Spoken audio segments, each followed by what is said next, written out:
I fell for someone who loved my sister first.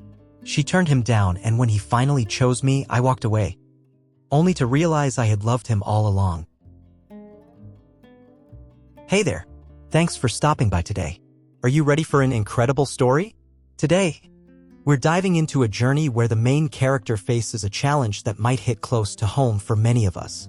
Have you ever been caught in a situation where your heart wants one thing, but your fears hold you back? Stick around until the end to see how our character finds the courage to face her fears and choose true happiness.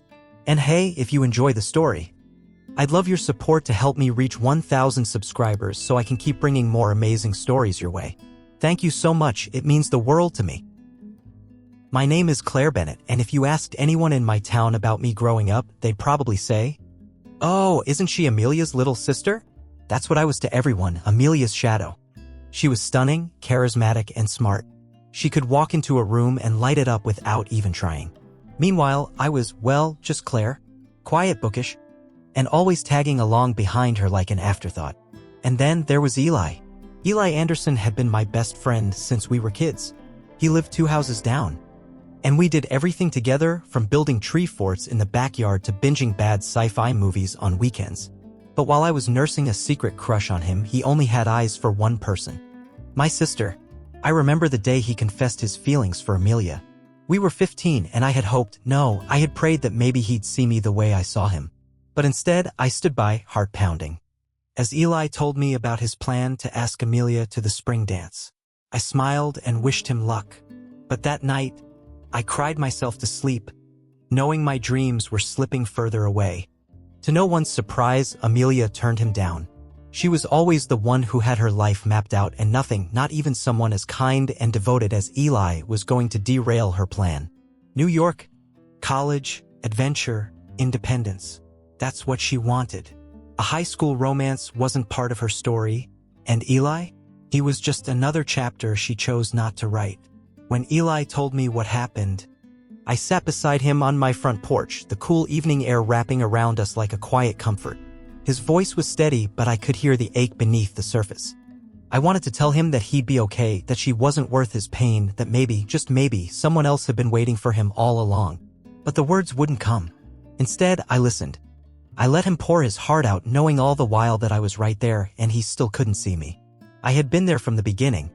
I was the one who stayed up with him until 3 a.m. helping him rewrite his term paper after his computer crashed. I was the one who memorized the names of every player on his soccer team so I could cheer them on like I actually knew what I was talking about. I was the one who sat through hours of sci-fi movies that I didn't even like just because he loved them. But none of that mattered, because when he looked at me, all he saw was his best friend. I tried to move on. I really did. I told myself that I could shove my feelings into a box and lock it away. I started joining clubs I didn't care about just to stay busy. I spent hours in the library, not because I needed to study, but because I didn't want to go home and think about Eli. I even went on a few dates, meaningless encounters with guys whose names I could barely remember. But no matter how hard I tried to distract myself, he was always there. It was the way he would text me after every date, asking, "How did it go? Was he good enough for you?" with that playful grin that always made my heart flutter. It was the way he'd show up at my house after practice, exhausted but still wanting to talk about how the team was doing. It was the way he always made me feel like I mattered, but never in the way I wanted. And the worst part? Every time I looked at him, I saw hope. Hope that maybe, someday, he'd wake up and realize that I had been right here all along. But that hope was poison. It kept me tethered to something that was never mine to begin with. When we graduated high school, I thought I could finally escape. I was going to Seattle, 2,000 miles away from everything that reminded me of him. I told myself that this was my chance to start fresh, to finally move on. Distance would be my cure, and a new life would be my remedy. I packed up my things, said my goodbyes, and left with a heart that was still half full of unspoken love. But distance didn't fix anything. Seattle was beautiful and life there was fine. I threw myself into my classes, determined to become the best graphic designer in the program.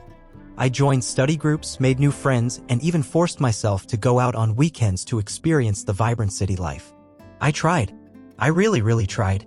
But no matter how far I went, I couldn't outrun him. Eli was still everywhere. Every song on the radio reminded me of the time we sang along to terrible 80s hits in his car. Every cup of coffee tasted like the late-night caffeine runs we used to take when we had procrastinated on our assignments. Even the skyline at night made me think of the time we snuck up to the roof of his house to watch the stars. He was in everything. And then, every holiday break, I would come home and it was like I had never left. Eli and I would fall back into our usual rhythm as if no time had passed. We'd binge-watch movies, eat way too much pizza, and talk for hours about everything and nothing. I tried to convince myself that I could handle it, that I was strong enough to be his friend and nothing more. But it was a lie, because every time I saw him, I was reminded of what I could never have. The worst was when he'd ask about Amelia. "Do you think she's happy in New York?" Amelia always said she wanted to live in the city, didn't she? I wonder if she ever thinks about home. His voice was always casual, but I could hear the longing. The hope that maybe she'd change her mind. And that was what hurt the most. Because no matter how many times she said no, he was still waiting for her. And I was still waiting for him. It was a painful cycle that I couldn't seem to break. I knew I deserved better. I could hear the voice in my head telling me to let go, to move on. To stop living in a fantasy that would never be real. But my heart refused to listen. I held on to hope like it was a lifeline, even though I knew it was dragging me down. Seattle was supposed to be my escape, but all it did was make me realize just how much of my heart I had left behind. And then I met Hannah. She wasn't just another friend. Hannah was fearless. She had this unshakable confidence that I envied. Like she knew exactly who she was and didn't apologize for it. She was the one who saw right through me the first time we met. "You're still in love with him, aren't you?" she asked one night after we had stayed up talking in my dorm room. I didn't even try to deny it. "I don't know how to stop," I whispered, my voice barely audible. Hannah didn't pull her punches. She wasn't the kind of person who sugarcoated things. "Claire, you're waiting for someone who's still chasing after a dream that doesn't exist anymore." Her words hit me like a punch to the gut. "You deserve better than that," she added softly. Her eyes filled with something that looked a lot like pity. Deserve better? Why did that feel so foreign to me? I wanted to believe her. I wanted to believe that I was capable of letting go. So I tried. I really did. I stopped replying to Eli's texts right away. I let his calls go to voicemail. I even muted his notifications just to give myself some space. But it didn't matter. Because every time I saw his name on my phone, my heart still ached. I was still tied to him no matter how much distance I tried to create. He was still my best friend. And that was the problem. Even when I wasn't talking to him, I missed him. And then came the Christmas break. It was the first time that something felt different. Maybe it was because I was tired. Tired of waiting. Tired of hurting. Tired of being the girl who was always second best. When I saw Eli that Christmas, something inside me shifted. It wasn't him. It was me. For the first time in a long time, I realized I wasn't sure if I even wanted to be the girl who waited anymore. Everything had changed. And I didn't know it yet. But that change in me, it was only the beginning. After 2 years of living in Seattle, I finally felt like I was moving on. I had new friends, a budding career path in graphic design, and for the first time, I wasn't constantly thinking about Eli. I was doing everything right. I kept busy, poured myself into my coursework, and surrounded myself with people who genuinely cared about me. Hannah had become more than just a friend. She was my anchor, my sounding board, and the one who constantly reminded me that I deserved more than to live in the shadow of a past I couldn't change. Seattle felt like a fresh start. I wasn't the same Claire who had stood in the background, hoping that one day Eli would notice her. I was stronger, more confident, and ready to finally write my own story. But then, he showed up at my university. Claire. That voice. I hadn't heard it in so long, but I knew it instantly. It was the one voice that could make my heart skip a beat and make my mind forget everything I had worked so hard to leave behind. I froze in place, the crowded courtyard around me fading into the background as I turned around. And there he was, Eli Anderson. But he wasn't the same boy I had left behind in California. No. The Eli standing in front of me was different. He looked more grown up, more sure of himself. His posture was more confident, and his easy smile had a hint of something deeper. And somehow, though I hated admitting it, he was even more attractive. My heart pounded in my ears as I tried to process what was happening. "What are you doing here?" I asked, trying to sound casual, but my voice came out softer than I intended. "Transferred," he shrugged, like it was no big deal. UCLA wasn't really doing it for me. Figured I'd try something new. Something new. Did that something new include me? Before I could ask, before I could even process the emotions swirling inside me, Eli grinned, that same easy, charming grin that had always made my knees weak. So, tour guide duty? Or am I on my own? And just like that, it was as if no time had passed. I didn't know what to say, so I nodded, forcing a smile. I guess I can show you around. That day, something shifted. We spent hours catching up, walking through campus, grabbing coffee at my favorite spot, and talking like we hadn't spent 2 years apart. But something was different this time. It was in the way he looked at me. First, I tried to ignore it. The way his eyes lingered a little longer than they used to. The way his smile felt softer, more intimate. The way his body leaned just a little closer to mine as we walked. I told myself I was imagining things. That after everything I'd been through, my mind was just playing tricks on me. But then, there were the little moments. The way his fingers brushed mine when we passed each other a coffee. The way he remembered exactly how I liked my latte, almond milk, extra foam, and just a hint of vanilla. The way his gaze softened when he looked at me like I was something more than just his best friend. I didn't know what to make of it. Had he really changed? Or was I just seeing what I wanted to see? We fell into a familiar rhythm after that. Eli was everywhere. He'd show up unexpectedly after my classes, ready to grab lunch or just hang out like old times. We spent hours exploring Seattle, the waterfront, the quirky little bookshops I loved, and even the hidden rooftop spots that offered the best views of the city. It felt easy, too easy, and that scared me, because easy was what got me hurt before. I kept waiting for the other shoe to drop, for him to mention Amelia or to show me that I was just a placeholder until something better came along. But he didn't. He was different. There was a weight to him now, a quiet depth that hadn't been there before. And no matter how much I tried to convince myself that this was temporary, that it was just friendship, I couldn't ignore the undeniable pull between us. But I was terrified. I had spent so long trying to move on, trying to build a life where Eli wasn't the center of my world. Letting him back in now felt like I was undoing all that progress. And yet, I couldn't stay away. One night, we found ourselves sitting on a bench near the waterfront, the Seattle skyline glittering in the distance. "It's beautiful here," Eli murmured, his voice softer than usual. "Yeah," I said, but I wasn't looking at the skyline.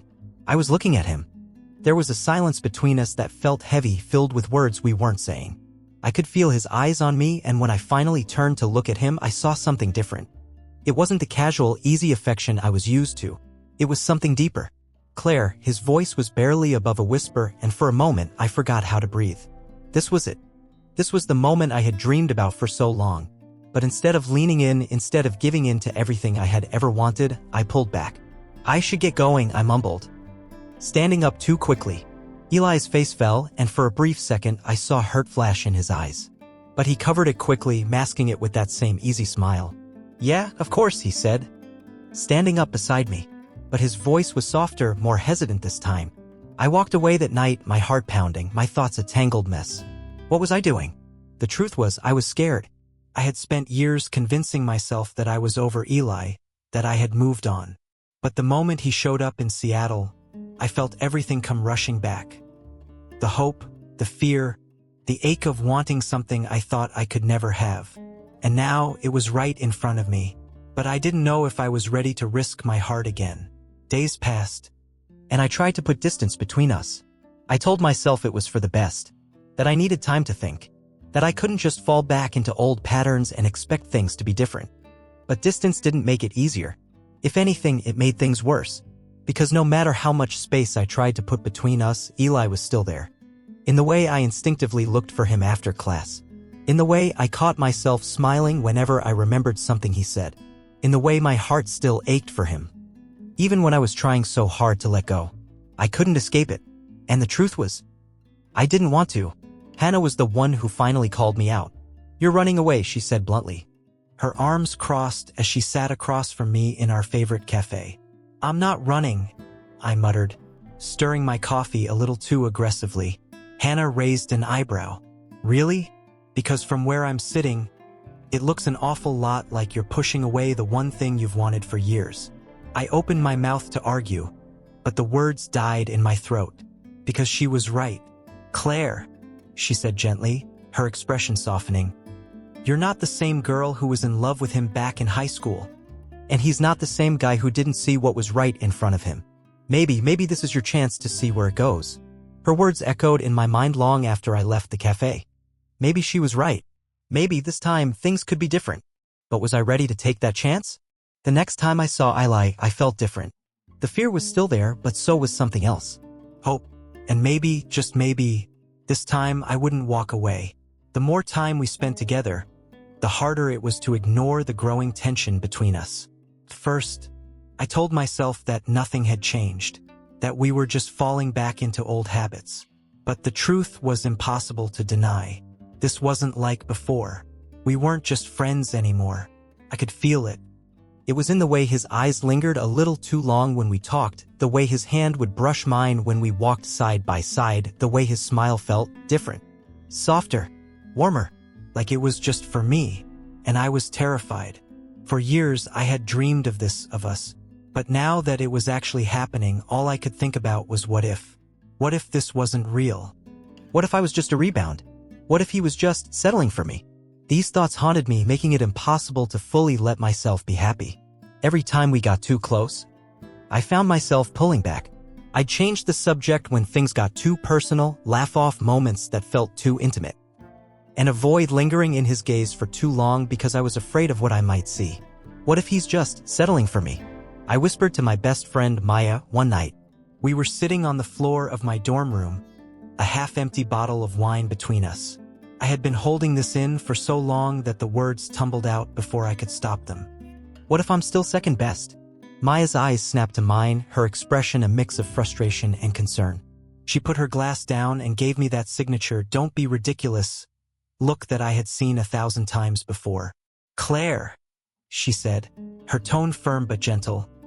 "You're not Amelia. You're not anyone's second choice. If Eli's here, it's because he wants you." "I want to believe that," I murmured, my voice barely above a whisper. "But you don't." I sighed, hugging my knees to my chest. I spent so many years watching him chase after Amelia. I was invisible to him for so long, and now, I don't know. What if this is just convenient? Maya's expression softened. She scooted closer, her hand resting gently on mine. "Claire," she said softly, "you're not the same girl who stood in the background, hoping he'd notice you. And Eli's not the same guy who couldn't see what was right in front of him. People change. And from where I'm standing, he's looking at you like you're the only person in the world." Her words should have been enough to ease my fears. But they weren't. The problem wasn't Eli. It was me. I was scared. Scared of letting myself believe that this was real. Scared that if I let myself fall completely, he'd change his mind. Scared that I'd wake up one day and realize that I was living in a fantasy that wasn't mine to keep. Eli was trying. He was showing up for me in ways that he never had before. He remembered the little things, how I liked my coffee, which books I had been dying to read. Even the way I preferred to sit by the window when we went out for dinner. He listened when I talked about my dreams, my fears, and the pieces of myself that I had never shared with anyone else. He was all in, but I wasn't sure if I could meet him there. One afternoon, we found ourselves in a quiet corner of the campus library. I was pretending to study, but my mind was miles away. Eli was sitting across from me, tapping his pencil lightly against the table as he read through his notes. "Claire," he murmured suddenly, his voice breaking through the silence. I looked up, meeting his gaze. "Are you okay?" His brow furrowed, concern flashing in his eyes. I forced a smile. "Yeah, just tired." But I could tell he didn't believe me. "Claire," his voice was softer now, more hesitant. "You've been different lately, distant." My stomach twisted. I wanted to tell him. I wanted to open up and let him see everything I was feeling. But the words were stuck in my throat. "It's nothing," I lied, looking away. "Claire," he murmured again, leaning in just a little closer. "You can talk to me." But could I? I wasn't sure. The weeks that followed were filled with moments that left me breathless and terrified all at once. Eli was so patient. When I pulled away, he gave me space. When I was quiet, he waited for me to speak. When I couldn't meet his eyes, he didn't push. But the more he showed me that he was all in, the more I felt like I was standing on the edge of a cliff, one step away from falling into something that I might not survive. Then, one night, everything changed. We had spent the day exploring Pike Place Market. The sun was setting by the time we made it back to campus, and Eli suggested we grab coffee at the little shop near my dorm. It was quiet inside, the kind of place where people whispered instead of talked. We found a corner booth, and for a while everything felt normal. But then Eli's expression shifted. "Claire," he said softly, his fingers brushing against mine on the table. "I need to ask you something." My heart skipped a beat. "Okay." His eyes searched mine, and I could see the vulnerability there, the same vulnerability I had been trying to hide from him. "Are you scared?" he asked, his voice barely above a whisper. I froze. "Of what?" "Of this," he said gently, gesturing between us. "Of us." My throat tightened. "Eli, Claire," he interrupted softly, his eyes never leaving mine. "I'm not going anywhere. I'm not settling. I'm not here because it's easy or convenient. I'm here because," he took a deep breath, his voice steady but laced with emotion. "Because I choose you. Every single time." The words hit me like a tidal wave, crashing over me with a force I wasn't prepared for. "I don't want to be scared anymore," I whispered, my voice barely audible. "Then don't be," he murmured, his hand closing gently over mine. For the first time, I let myself believe him. But just when I thought I was finally ready to let go of my fears, she came back. "Amelia." It happened on a Thursday afternoon. I was walking across campus, my mind still replaying the conversation I had with Eli the night before when I saw her. She was standing near the student center, looking effortlessly beautiful as always. Her hair was perfectly styled, her makeup flawless, and she wore that same confident smile that had always made me feel invisible. My stomach dropped. What is she doing here? I wanted to walk away, to pretend I hadn't seen her. But before I could, our eyes met. "Claire." Her voice was warm, familiar, but it sent a chill down my spine. I froze in place, my heart pounding in my ears. "Amelia," I murmured, barely able to get the words out. She smiled, but there was something calculated behind it, something that made my stomach twist with unease. "I was hoping I'd run into you," she said softly, her eyes flickering with something that I couldn't quite place. Why now? Why, when everything was finally starting to fall into place? My world tilted. And just like that, all my fears came rushing back. Hey, are you finding the story interesting so far? If you are, make sure to subscribe to the channel so we can continue the adventure together. The best part is just ahead. It was supposed to be a normal family dinner. Just a casual evening where I could finally introduce Eli as more than just my friend. I had been looking forward to this for weeks. After everything we had been through, this felt like a milestone. A moment where I could finally show my family that I was happy, that Eli and I were real. I had planned everything perfectly. The table was set, candles flickered softly, and the scent of my mom's famous roast filled the air. My dad was pouring wine, and Maya had texted me earlier to wish me luck, reminding me not to overthink things. "They're going to love him," she had said, and I believed her. Eli looked perfect that night, calm and charming as always. He had even brought flowers for my mom, which immediately earned him points. My dad, who was notoriously hard to impress, was already asking Eli about his career plans and sharing stories about his own college days.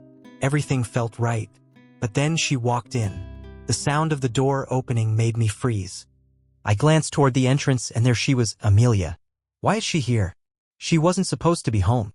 Last I heard, she was still in New York, chasing her dreams and living the life she had always wanted." But there she was, standing in the doorway, looking effortlessly perfect as always. Her hair was styled in loose waves, her makeup flawless, and that confident smile, that smile that had always made people fall at her feet. "Eli?" Her voice was light, but I felt the air shift. "Wow, it's been ages." And just like that, everything fell apart. I saw it immediately, the way her charm switched on like a reflex she couldn't turn off. And worst of all, Eli noticed. It was subtle, a flicker of surprise in his eyes, a small smile that tugged at the corner of his lips. It was nothing, but it was everything. My stomach twisted, and suddenly the room felt too small, the air too thick. "Amelia," I forced a smile, hoping no one noticed how my voice shook. What are you doing here?" "Surprise," she chirped, her eyes twinkling with that same spark that had always made me feel 2 steps behind. "I thought I'd come home for a bit. I missed everyone." "Everyone."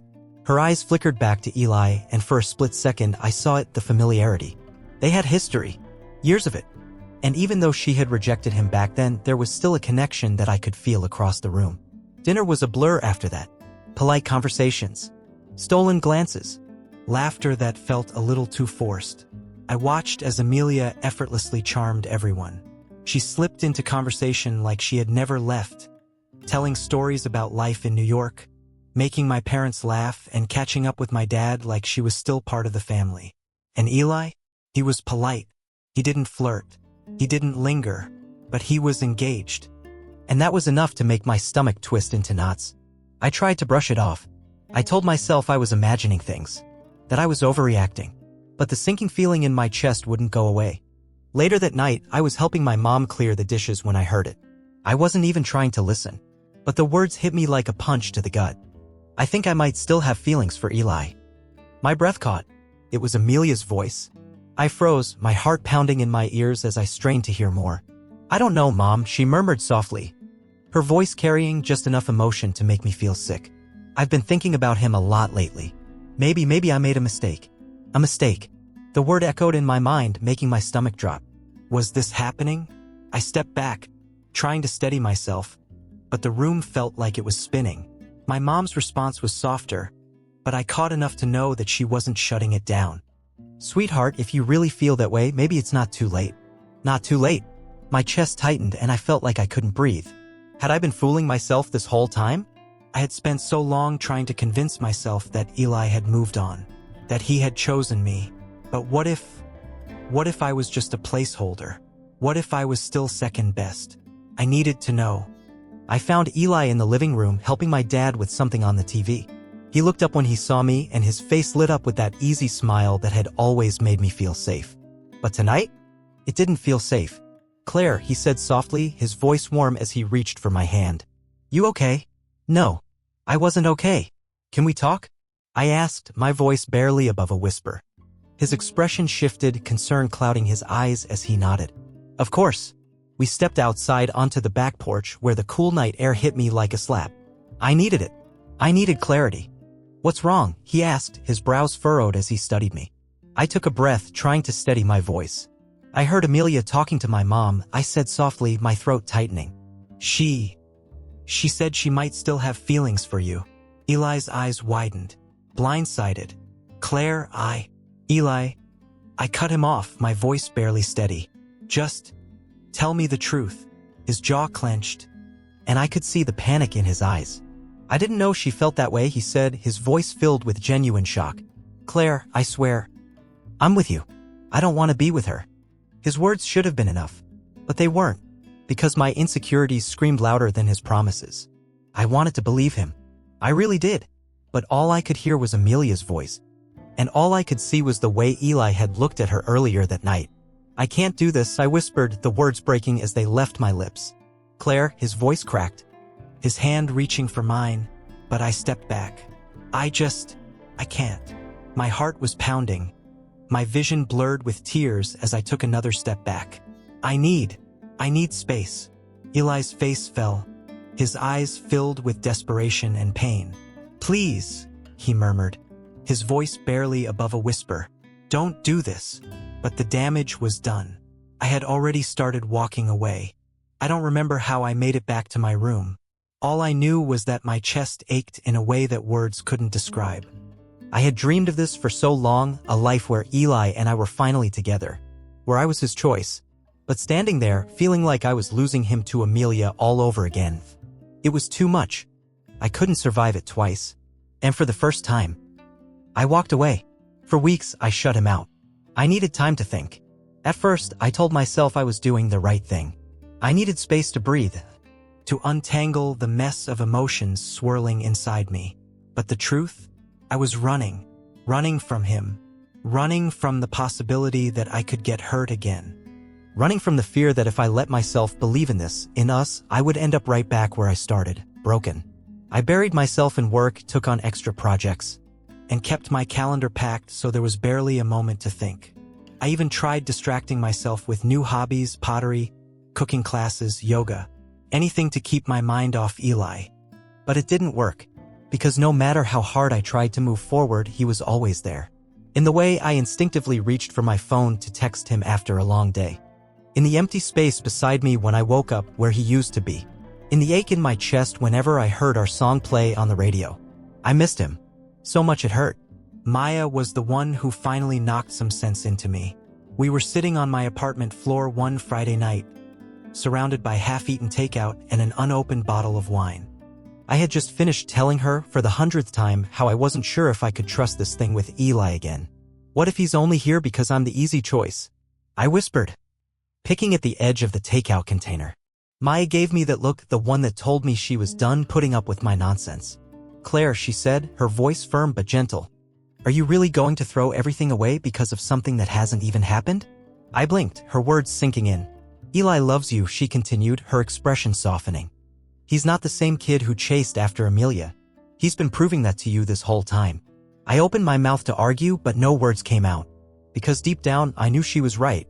I had been living in the past, letting old fears control me. And in doing so, I was risking the one thing I had wanted for so long, a future with Eli. It hit me like a freight train that night. I had spent so much time waiting for the other shoe to drop, for Eli to prove me right by walking away, that I never stopped to consider that he wasn't going anywhere. He had stayed. Through all my doubts, through all my fears, through every time I pushed him away, convinced that he would give up on me. But he never did. And I realized then, I was the one who needed to stop running. When Eli showed up at my door a week later, I was ready. I had rehearsed what I was going to say 1,000 times in my head. I had planned to keep it together, to explain my feelings calmly and rationally. But the moment I opened the door and saw him standing there, his eyes filled with a mix of hope and hesitation, all of that went out the window. I'm sorry, I whispered, my voice barely above a whisper as tears welled up in my eyes. Eli's expression softened instantly and he stepped closer, his hand brushing against mine. You don't have to apologize, he murmured, his voice filled with so much warmth and understanding that it made my chest ache. Just let me prove to you that you're the only one I want. And he did. We didn't just rebuild what we had, we built something new. It wasn't perfect. We had to learn how to trust again, to let go of the past and focus on what was right in front of us. But this time, we did it together. Eli didn't just promise me forever with words. He showed me. In the way he was patient when I needed space.